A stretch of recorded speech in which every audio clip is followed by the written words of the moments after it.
guys! Welcome back to my channel again. Hi guys! Welcome back to my channel again. Sungutan ko sa kumbanan. Samukan kaayo.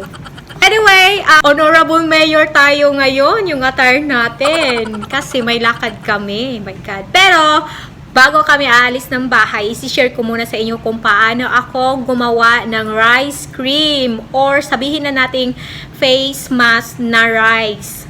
O, diba? Ano ba? Yun na yun.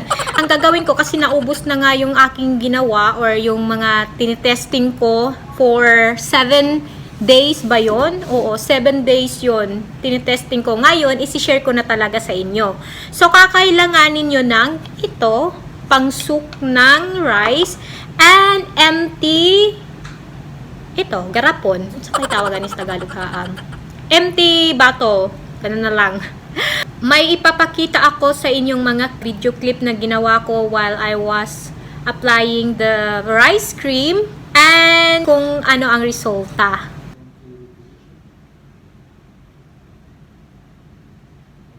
Clip lang yung mga naipakita ko sa inyo since the day I started applying this rice cream. Kasi I didn't vlog the first day I applied it on my face because I said to myself, a result might not good. Sabi ko, I will try first. After like 5 days, it's the 5th day today. So I said to myself, okay, this is the time.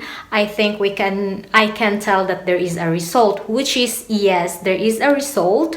As you can see on this part here, before I apply the rice cream, all this part here is red. As in like red, like this kind of red here.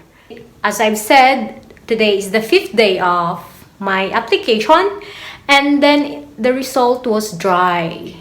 Yesterday, I again used the shampoo that caused my breakouts, and I got again this one, and this one here.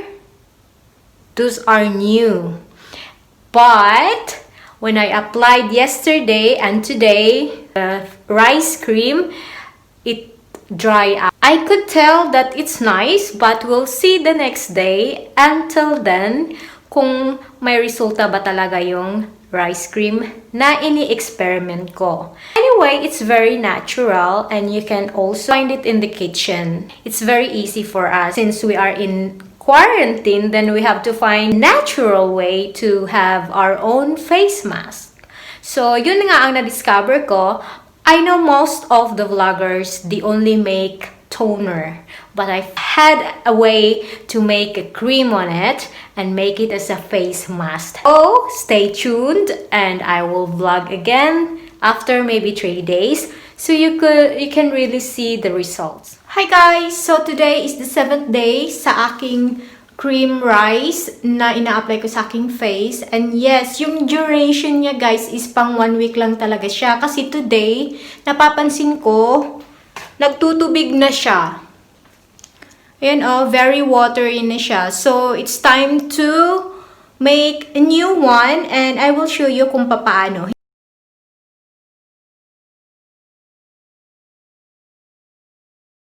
So, proceed na tayo guys sa ating gagawin.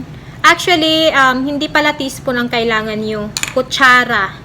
Kutsara ang kailangan nyo. At yung ginagamit kong rice is jasmine rice. Yung rice natin. Kasi may mga iba't ibang klaseng rice. May basmati rice, yung matigas na hindi siya nag-cream pag kumukulo. At saka, hindi yon. Kasi tinaray ko yon, hindi siya nag-okay.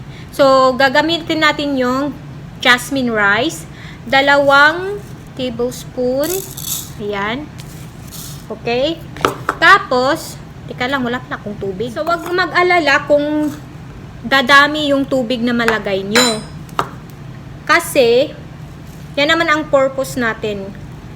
Isusok natin ito ng, anyway, overnight is good. Kung isok nyo siya overnight, mas mabuti. Pagbalik namin from outside, ipapakita ko sa inyo paano ako maglugaw. Yung normal lugaw lang guys. Tsaka hindi siya masasayang kasi pwede nyo siyang kainin with asin. Yung nai-squeeze yung rice, pwede nyo siyang kainin. Yun ang ginagawa ko Para wala talagang sayang Para lahat pasok sa katawan ko. Diba? Iiwan lang natin ito dahil aalis na kami. Then later, magkikita tayo.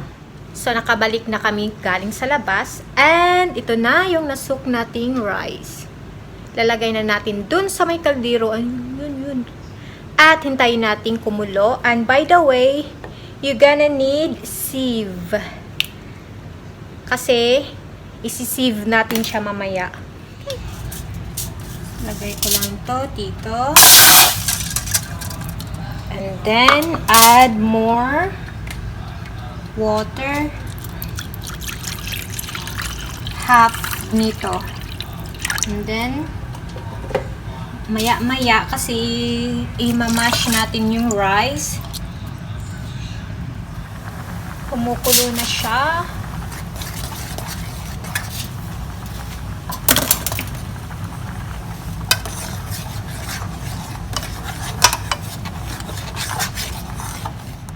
First na sieve natin guys, kung ganito na yung consistency niya. Yan. Isi-sieve na natin siya. Not me, I was saying don't kill it.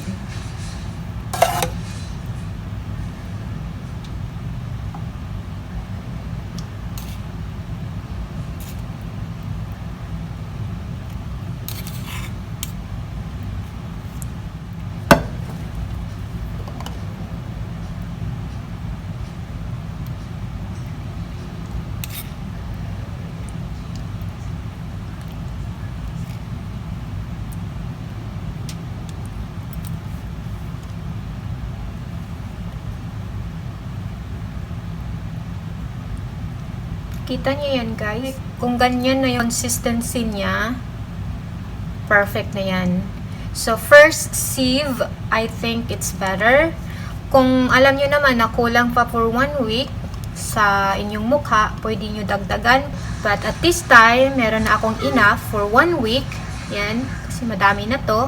Ilalagay ko lang siya sa loob ng ref para malamig siya sa mukha every time na mag-a-apply kayo ng rice face mask. So, yun na yun guys. I hope nakapag-share na naman ako ng another helpful video with you para makasave naman sa pen ninyo. Anyway, it's quarantine ngayon, so pwede nyo talaga siyang pag-eksperimentuhan din gaya ng ginawa ko.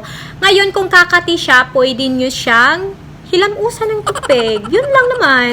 Anyway, natural naman na ang rice at I don't think na may bad result siya sa mukha natin. Apply lang. Who knows, mag-okay sa mga skin nyo, diba? By the way, if you are new to my channel, please consider subscribing and hit that bell button below to get you notified once I have new uploaded video. I'll see you guys next time. Bye-bye!